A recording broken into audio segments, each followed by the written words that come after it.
সবাইকে good morning. কেমন আছেন সবাই? প্রচণ্ড গরম পড়েছে। এই যে সকালে উঠেই গরমের জন্য স্নান করে নিয়েছি, আর স্নান করে এসেছি পুরো ঘেমে গেছি। রানী পেছনে দাঁড়িয়েছে। রানী, সবাইকে বলো গুড মর্নিং, সবাইকে বলো গুড মর্নিং। আজকে দেখতে পাচ্ছি খুব সুন্দর সুন্দর জবা ফুল ফুটেছে। হলুদের উপরে কি সুন্দর দেখতে ফুলগুলো।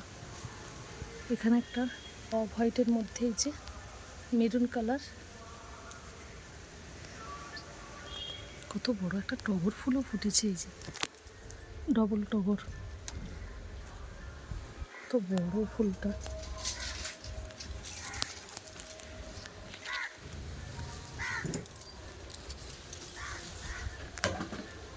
আজকে প্রচুর জবা ফুল ফুটেছে। এই ফুলটা কত সুন্দর দেখতে। এই যে মাঝে মাঝে যে স্ট্রাইপ দেওয়া হলুদের, কত সুন্দর দেখতে ফুলটা।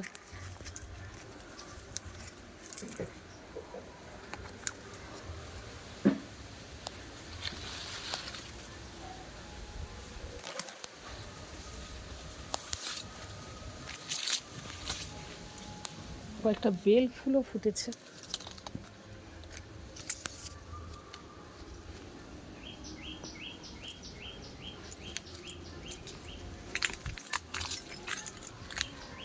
এত গরম পড়েছে আজ দুদিন। গতকালও প্রচুর গরম ছিল। ভেবেছিলাম মনে হয় সন্ধ্যের দিকে বৃষ্টি হবে, ঝড় হবে, কিন্তু কিছুই হয়নি। আজকেরও সেম ওয়েদার। ওই জন্য সকালে স্নান টান করে যে পুজো করে তারপরে টিফিন বানাবো।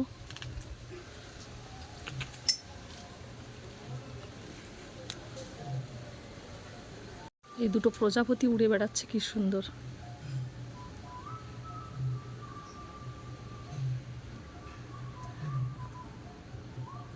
দূর থেকে দেখতে পাচ্ছি এখানে আরেকটা জবা ফুল ফুটেছে। এই যে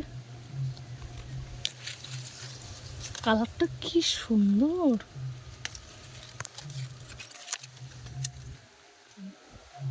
কতগুলো পাপড়ি।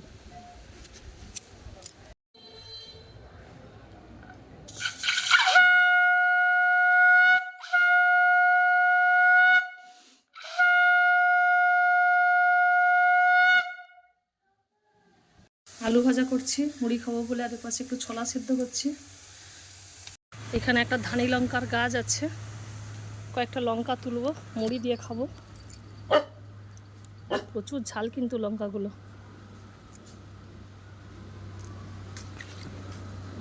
যে হয়েছে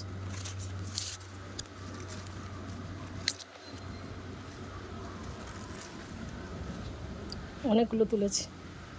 কি হয়েছে রানী? কে এখানে? কাকে দেখেছে কি জানি। এই তো শসা, আলু ভাজা আর এই যে ছোলা সিদ্ধ দিয়ে মুড়ি খাচ্ছি। লঙ্কাগুলো কি ঝাল। ধানি লঙ্কাটা কত বড় হয়েছে। অনেকগুলো গাছ আছে আমার ধানি লঙ্কার গাছ বাগানে। এই তো রান্নাটা বসিয়ে দিয়েছি। আজকের কলমি শাক ভাজা করব, একটু পটল ভাজা করব, ঢেঁড়স ভাজা করব, শুক্তো বানাবো সজনে ডাঁটা কুমড়ো আলু দিয়ে, আর এঁচোড়ের তরকারি করব। এঁচোড়টাকে সিদ্ধ করে নিয়েছি।